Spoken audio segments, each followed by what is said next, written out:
They're so loud upstairs. They really are loud upstairs. Woo! Good morning. Today we are going to review LC circuits for AP Physics C, Electricity, and Magnetism. Flippin' Physics! This LC circuit is a circuit with a capacitor, an inductor, and a switch. Before time t equals 0, the switch is open and has been open for a long time. And the capacitor has energy stored in the electric field between its charged plates. At time t equals 0, the switch is closed and remains closed. Bo, tell me what we know about the initial current in the circuit, the current at time 0. Well, the switch has been open for a while before the switch is closed, and there is an electric potential difference between the plates of the capacitor. So before the switch is closed, the current in the open circuit is 0. After the switch is closed, the inductor opposes changes in current in the circuit. So because there was no current in the circuit before the switch is closed, right when the switch is closed, the current is initially 0. But then after time t equals 0, the current does increase, but I don't know what happens after that. Does it reach a steady state current like an inductor resistor circuit? Billy, an inductor capacitor circuit does not reach a steady state current like an inductor resistor circuit. But then what happens? We are about to figure that out. Great. The current passing through the inductor is caused by charges leaving the capacitor. Therefore, as current through the inductor increases, charge on the capacitor decreases. The current moving through the inductor causes a magnetic field in the inductor. Therefore, as the magnitude of the electric field in the capacitor decreases, the magnitude of the magnetic field in the inductor increases. Once the charge on the capacitor is completely discharged, the charge on the plates of the capacitor equals 0, the inductor has its maximum magnitude magnetic field, and the current through the inductor is at its maximum magnitude. Current continues to flow and builds up charges on the plates of the capacitor. However, the orientation of the positive and negative plates will be reversed, and the current is decreasing. Eventually, the current through the inductor will reduce to 0, and charge will be at a maximum on the plates of the capacitor. But the charges on the plates of the capacitor are reversed from where they were when the switch was closed, right? Correct. Does that mean the whole process repeats itself only in reverse this time? Yes, it does. It's simple harmonic motion. Simple harmonic motion. It does not look simple. A horizontal mass spring system is a good analogous situation. As the mass oscillates back and forth, the mechanical energy goes from being elastic potential energy to kinetic energy to elastic potential energy to kinetic energy. Just like in the inductor capacitor circuit, the energy in the system goes from being electric potential energy stored in the electric field of the capacitor to magnetic potential energy stored in the magnetic field of the inductor, to energy in the capacitor to energy in the inductor. They are both examples of simple harmonic motion. I still don't think it looks simple. Yeah, well, it's not damped harmonic motion because there is 0 resistance in the wires of this LC circuit. Resistance in the circuit would dissipate energy from the circuit. And it's not complex harmonic motion because there's only one capacitor and one inductor, and not some complicated combination of multiple inductors, capacitors, and resistors. So yeah, an ideal LC circuit is simple harmonic motion. Okay, yeah, I got it. Thanks. Okay, let's derive equations for charge on the plates of the capacitor and current through the inductor as functions of time. To do that, let's start with an equation for the total potential energy in the circuit. Bo, please. Okay. The total potential energy in the circuit equals the electric potential energy in the capacitor plus the magnetic potential energy in the inductor. The electric potential energy stored in the capacitor equals... Well, we have 3 equations for that. Which one do you want me to use? Please use charge squared divided by 2 times capacitance. Sure, we can use that one. And the energy stored in an inductor equals 1/2 inductance times current squared. In an inductor capacitor circuit, charge and current are changing as functions of time, so let's use lowercase variables for Q and I. Typically, we use uppercase symbols for constants and lowercase symbols for variables. Also, we already discussed this, however, let's specifically identify that current through the inductor is at its maximum magnitude when charge of the capacitor equals 0, and charge of the capacitor is at its maximum when the current through the inductor is 0. Next, let's take the derivative of the total energy equation with respect to time. Bobby, what is the derivative of the total energy of the LC circuit with respect to time equal to? The derivative of total energy with respect to time equals, well, this circuit is an ideal circuit with zero resistance, so zero energy is being dissipated from the circuit. That means the total energy in the circuit does not change over time, so the time rate of change in the circuit equals 0. Correct.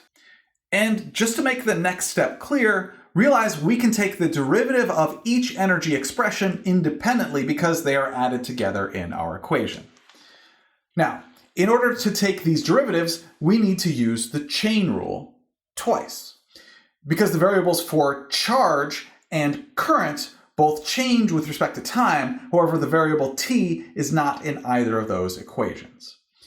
In other words, the derivative with respect to time of charge squared divided by 2 times capacitance equals 2 times charge divided by 2 times capacitance, all times the derivative of charge with respect to time. And the derivative with respect to time of 1/2 inductance times current squared equals 2 times inductance times current divided by 2, all times the derivative of current with respect to time. All the 2's cancel out, and we know current equals the derivative of charge with respect to time. And the derivative of current with respect to time equals the second derivative of charge with respect to time. Therefore, we can substitute current and the second derivative of charge with respect to time into our equation. Everybody brought current to the party.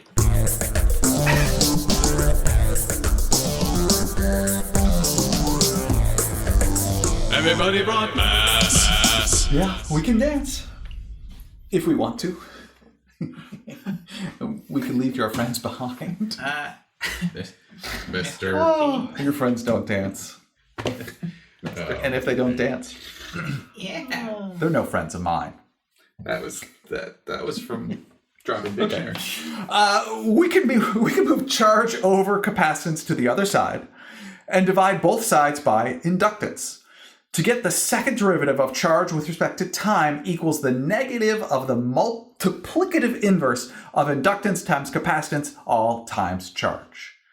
Now, why would I arrange the equation this way? You remember it's simple harmonic motion, right? Yeah. Oh, that's the equation definition for simple harmonic motion. It is?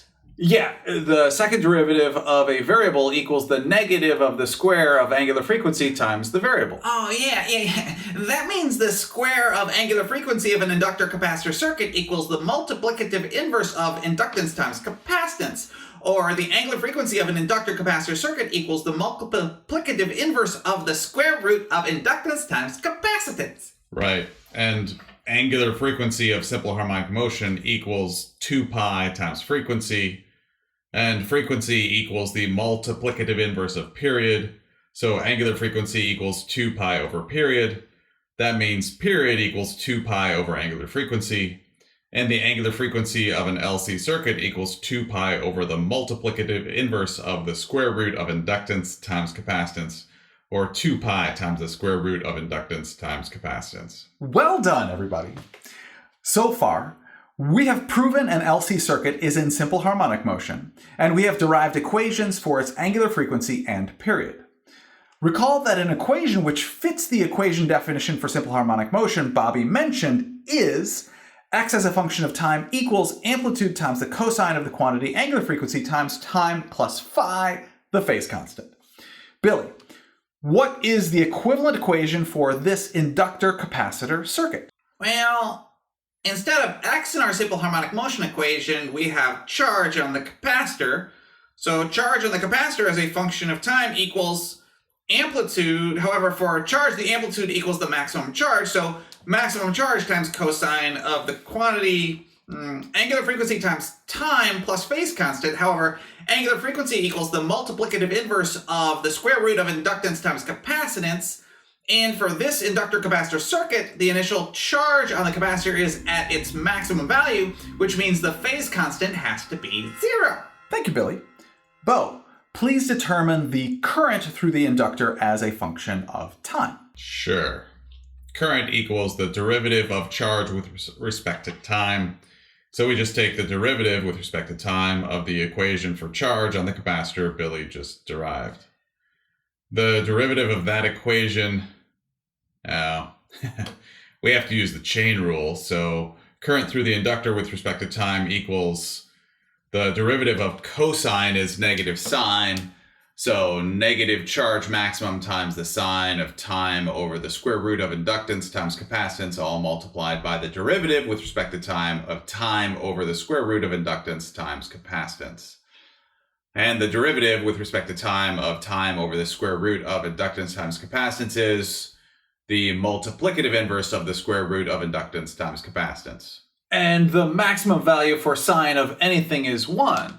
That means the maximum value for current through the inductor equals charge maximum over the square root of inductance times capacitance.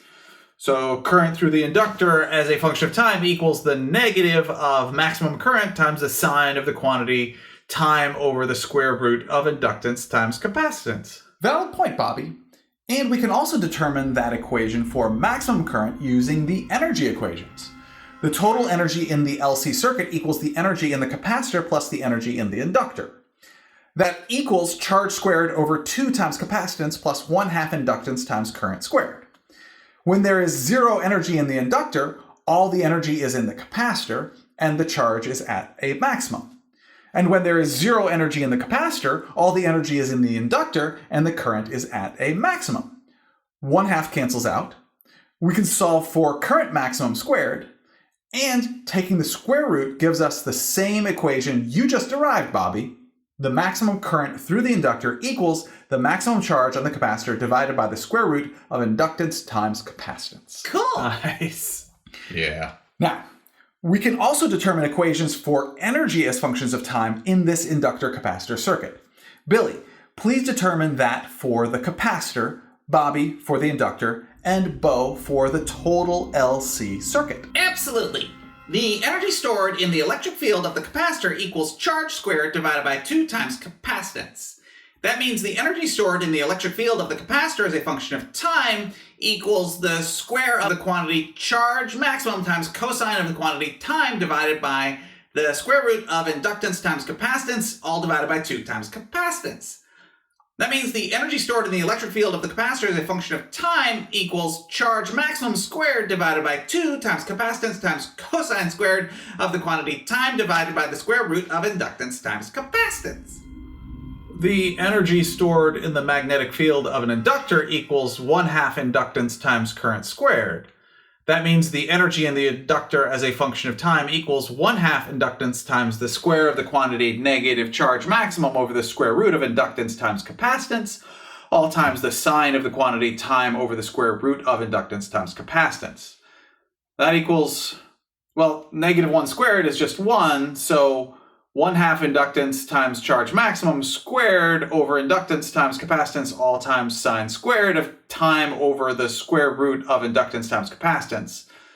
Inductance cancels out, and we get that the energy stored in the magnetic field of the inductor as a function of time equals charge maximum squared over 2 times capacitance times sine squared of time over the square root of inductance times capacitance. And Bo, the total energy in the LC circuit as a function of time, please? Don't we just sum the 2 equations Billy and Bobby just derived? Yes, but what can we do with that equation? We can factor out maximum charge squared over 2 times capacitance. That's about it. No. No, I see it. So, okay. Cosine squared theta plus sine squared theta equals 1. So that whole bracketed expression equals 1. That means the total energy in the LC circuit as a function of time equals maximum charge squared over 2 times capacitance. And that actually does not change over time because the total energy in the LC circuit is constant because all the wires are ideal and have zero resistance, so no energy is being dissipated in the circuit. We just proved that. Exactly, Bo. Thanks. Now, we have derived all these equations for the inductor capacitor circuit. However, we have yet to look at the graphs for these equations. So here is an animation showing all the graphs for all time-dependent equations we derived and how all the components of the LC circuit are changing. Oh. That is a lot. Yes, it is. So I'll give you a moment to just take it in before we start talking about all the details. That's a lot.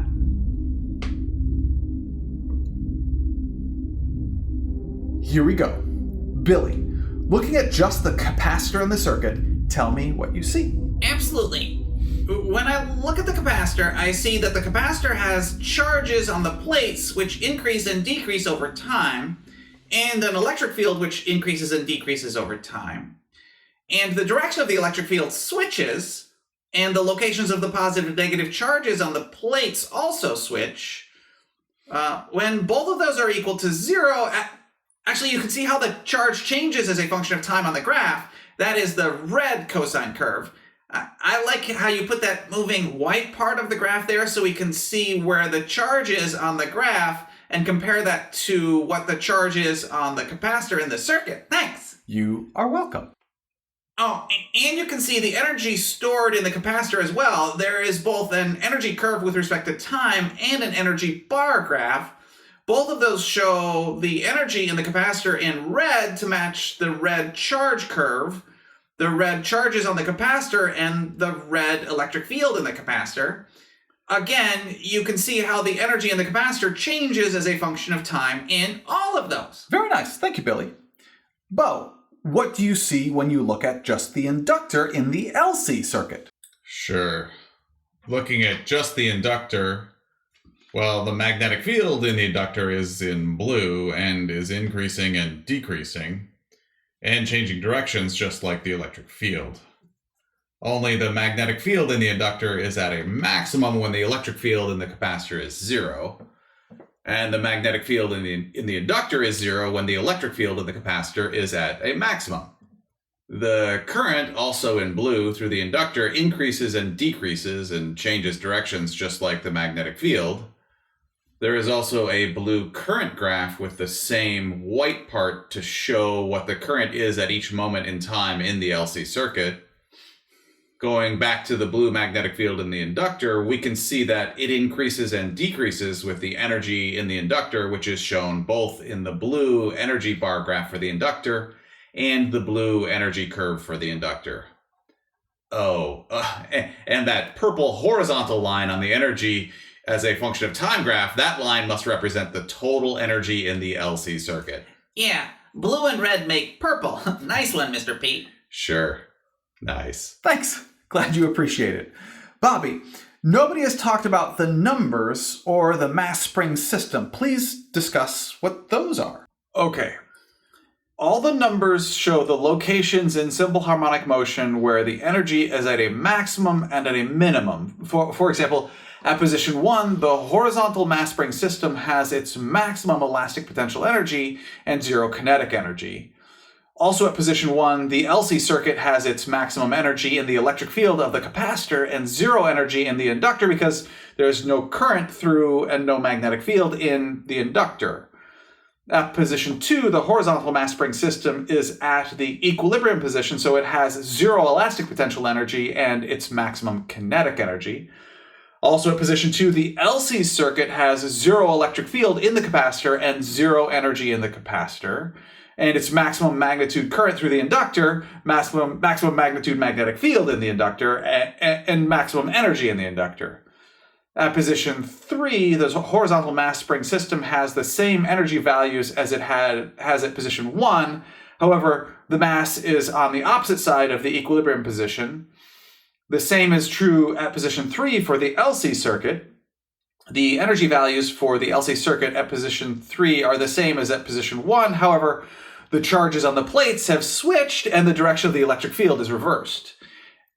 And then back at position 2, the horizontal mass spring system has the same energy values as the last time it was at position 2, only the direction of the velocity of the mass is reversed.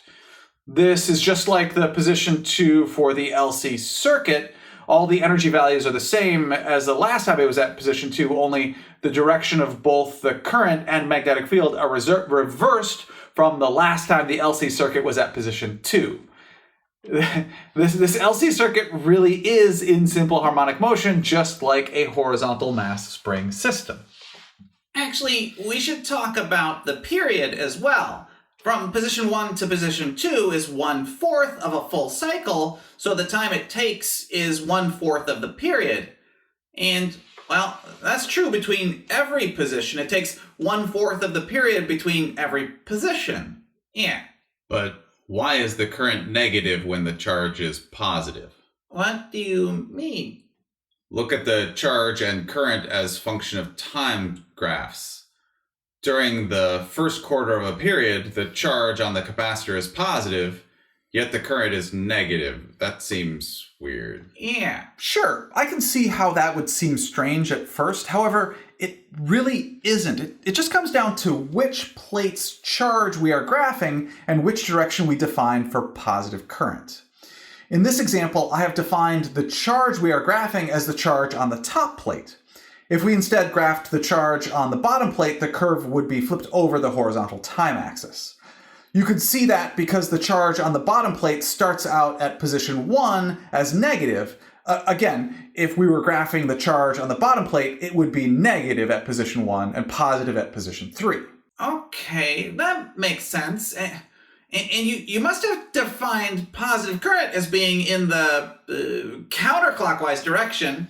At the second position, too, the current is positive and counterclockwise. If you had defined the clockwise direction as being positive, the current as a function of time curve would also be flipped over the horizontal time axis.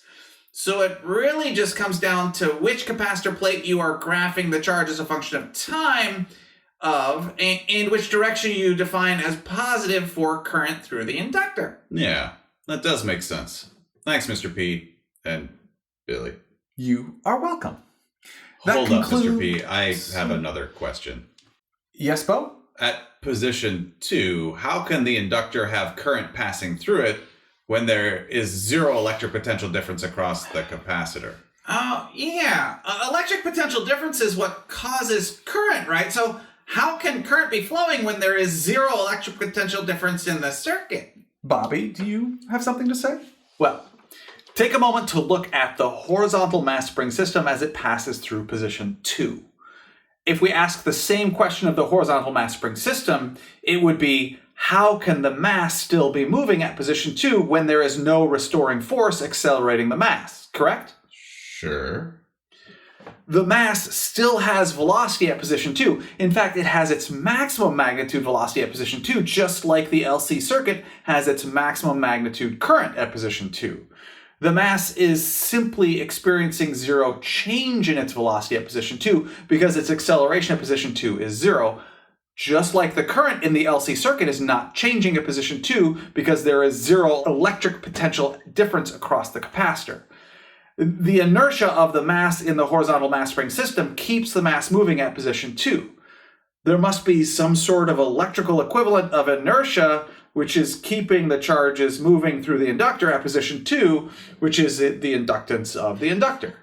Oh, yeah. Remember when we were talking about inductor capacitor circuits? Mr. P showed us that inductance is analogous to mass. Inductance opposes changes in current, mass opposes changes in velocity, because mass is a quantitative measure of inertia, and inertia is the tendency of an object to resist acceleration. Sure.